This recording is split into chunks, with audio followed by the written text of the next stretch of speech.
சோதிச்சிடுறானே என்னென்னமோ வார்த்தைகள் சொல்லப்படுறோம். அப்போ அந்த இருளுக்கெல்லாம் அந்த ஒரு பதிலாக என்னவா இருக்கும்? ஹஸ்புன் அல்லாஹ், அல்லாஹ் ஒருவன் போதுமானவங்கிறது தான். நபிமார்கள் அல்லாஹ் சோதிக்கிறானே இல்லையா?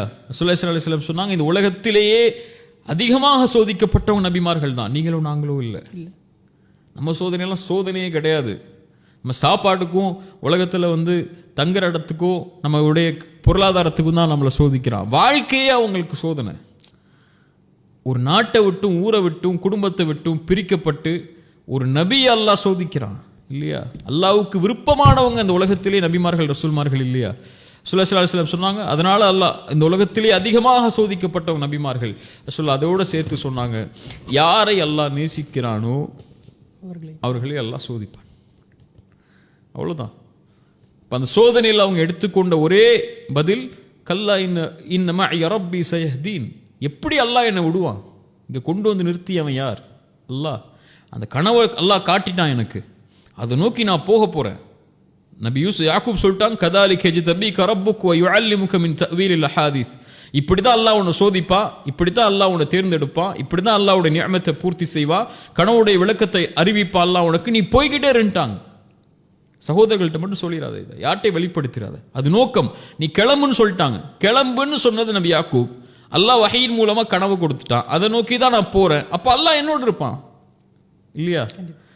அதுதானே இப்ராஹிம் அலைஹிஸ்ஸலாம் அவங்களுடைய மனைவி அவங்களுடைய மகனை அந்த பாலைவனத்தில் விட்டு வரும்போது, கைரிதி ஸர்இன் இந்த பைத்திக்கல் முஹர்ரம், யா அல்லாஹ் அந்த ஹரமுடைய பகுதியில் விட்டு வர்றான், எந்த புல் பூண்டுகளும் கிடையாது, ஒன்றுமே கிடையாது, ஒரு பாலைவனத்தில் ஒரு பெண்ணையும் ஒரு குழந்தையும் விட்டுட்டு போக சொல்கிறான் அல்லாஹ். இப்ராஹிம் அலைஹிஸ்ஸலாம் கொண்டு வந்து விட்டுட்டாங்க. என்ன கிடைக்க போ? நம்மள இறந்து என்ன நினைப்போம்? யார் நமக்கு உதவிக்கு வருவா? எந்த ஊருக்கார வருவான்? அந்த ஊருக்கார வருவானா? அந்த இடத்துல தண்ணி சாப்பாடு கொண்டு வருவாங்களா? இங்கேருந்து சாப்பாடு கொண்டு வருவாங்களா நினைப்பாங்க. திரும்பி போகும்போது ஹாஜர் அலைஹிஸ்ஸலாம் கேட்ட ஒரே பதில், கணவனை பார்த்து இப்ராஹிம் அலைஹிஸ்ஸலாம் பார்த்து, அல்லாஹு அமரக பிஹாதா, அல்லாஹ் உங்களை கொண்டு வந்து விட சொன்னது இப்ராஹிம். அவங்க திரும்பி ஆம் அவ்வளோதான் சொன்னாங்க. ஏன் அல்லாஹ் விட சொன்னா? இப்படி ஒரு பாலைவனத்தில் விட சொல்லிட்டானே, நாங்கள் என்ன செய்ய போகிறோம்? இனிமே என்ன போகுது என் வாழ்க்கை? இப்படி கொண்டு வந்து எங்களை இது பண்ணிட்டீங்களே. அதெல்லாம் ஒன்றுமே கிடையாது. சொன்னது அல்லாவா? இந்த நேரத்தில் கொண்டு வந்து நிப்பாட்டினது அல்லாவா? என் விதியை விதிச்சது அல்லாவா? இந்த நிலைமைக்கு கொண்டு வந்து நிப்பாட்டணும்னு அல்லாஹ் முடிவு செஞ்சு வச்சிருக்கானா கதரில்? ஃபைதன்லா யுதையனா, அப்படின்னா அல்லாஹ் எங்களை கைவிட மாட்டான், பூங்கன்ட்டான். இதுதான் அந்த கிணற்றில் இருக்கும்போது அல்லாஹ் என்னை கைவிட மாட்டாங்கிற நம்பிக்கை. ரசூலுல்லாஹ்வுக்கும் அதே தான், லா தஹ்சன் அல்லாஹ் மஅனா. மூசா அலைஹிஸ்ஸலாமுக்கும் அதுதான், ஹாஜர் அலைஹிஸ்ஸலாமுக்கும் அதுதான், எல்லாருக்கும் அதுதான்.